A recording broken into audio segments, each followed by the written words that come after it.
Gaza പിടിച്ചെടുക്കാൻ ഒരുങ്ങുകയാണ് Israel. Gaza പിടിച്ചെടുക്കാനുള്ള പദ്ധതിക്ക് ഇസ്രായേലിൻ്റെ സുരക്ഷാ ക്യാബിനറ്റ് അനുമതി നൽകിയതോടെ ഇതിനെതിരെ ലോകം മുഴുവൻ പ്രതിഷേധമുയരുകയാണ്. ഹമാസിനെ പുറത്താക്കി ഗസയിലെ മുഴുവൻ പ്രദേശത്തിൻ്റെയും നിയന്ത്രണം പിടിക്കുകയാണ് ഇസ്രായേലിൻ്റെ പദ്ധതി. നെതന്യാഹുവിൻ്റെ പുതിയ ഗാസ പദ്ധതിക്കെതിരെ ഹമാസ് രംഗത്തു വന്നു.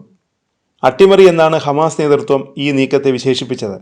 വ്യക്തിപരമായ താൽപ്പര്യങ്ങൾ നടപ്പാക്കാനാണ് നെതന്യാഹു ശ്രമിക്കുന്നതെന്നും ഹമാസ് ആരോപിച്ചു. അതിനിടെ പ്രതികരണവുമായി ഇറാൻ എത്തി. ഓർഗനൈസേഷൻ ഓഫ് ഇസ്ലാമിക് കോഓപ്പറേഷൻ്റെ അടിയന്തര യോഗം വിളിക്കുകയും ചെയ്തു ഇറാൻ.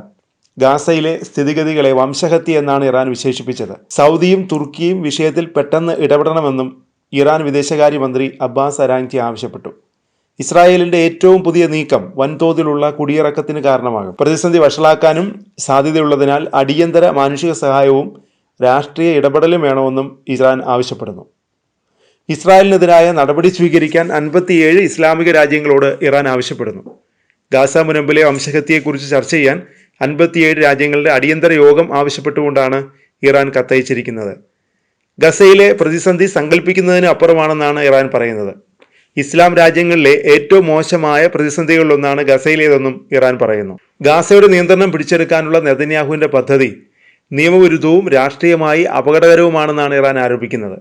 ഗസയിൽ സംഭവിക്കുന്നത് പ്രതിസന്ധിയല്ലെന്നും വംശഹത്യയാണെന്നും ഇറാൻ വിമർശിക്കുന്നു. നെതന്യാഹുവിൻ്റെ പുതിയ നീക്കം നിലവിൽ നടന്നുകൊണ്ടിരിക്കുന്ന യുദ്ധത്തിൽ വലിയൊരു വർധനവുണ്ടാക്കും. ആക്രമണം മുഴുവൻ ഗാസ മുനമ്പിലേക്കും വ്യാപിച്ചേക്കാം. കൂടാതെ ദശലക്ഷത്തിലധികം സാധാരണക്കാരെ കുടിയിറക്കാനും സാധ്യതയുണ്ട്. കഴിഞ്ഞ ദിവസം യമൻ സായുധ ഗ്രൂപ്പായ ഹൂതികൾ ഇസ്രായേലിൽ ശക്തമായ ആക്രമണം നടത്തിയിരുന്നു. ഗാസ വിഷയത്തിൽ അറബ് രാജ്യങ്ങൾ മൗനം വെടിയണമെന്നും ഹൂതികൾ ആവശ്യപ്പെട്ടു. ഇറാന്റെ ആഹ്വാനം മറ്റ് അറബ് രാജ്യങ്ങൾ ഏറ്റെടുക്കുമോ എന്ന ചോദ്യമാണ് ഉയരുന്നത്. UAEയും ഖത്തറും നെതന്യാഹുവിൻ്റെ പ്രഖ്യാപനത്തിനെതിരെ രംഗത്ത് വന്നിരുന്നു. ശക്തമായ പ്രതികരണമാണ് നെതന്യാഹുവിൻ്റെ നീക്കത്തിനെതിരെ UAE നടത്തിയത്. UAE പ്രസിഡന്റ് റഷ്യൻ പ്രസിഡന്റ് പുടിനുമായി നടത്തിയ കൂടിക്കാഴ്ചയ്ക്ക് പിന്നാലെയാണ് പ്രതികരണവുമായി എത്തിയത്. വലിയ പ്രത്യാഘാതങ്ങൾ സൃഷ്ടിക്കുന്ന നീക്കമെന്നാണ് അബുദാബി വിശേഷിപ്പിച്ചത്. UN ഇടപെടലും അബുദാബി ആവശ്യപ്പെട്ടു. അപകടകരമായ സ്ഥിതിവിശേഷം എന്നാണ് ഖത്തർ പറഞ്ഞത്. നെതന്യാഹുവിൻ്റെ പുതിയ നീക്കം ഗാസയിലെ വെടിനിർത്തൽ ശ്രമങ്ങളെ തകിടം മറിക്കുമെന്നും ഖത്തർ വ്യക്തമാക്കി. ഗാസയിലെ മനുഷ്യരുടെ ദുരിതം വഷളാക്കുന്ന തീരുമാനമാണിതെന്നും ഖത്തർ കുറ്റപ്പെടുത്തി.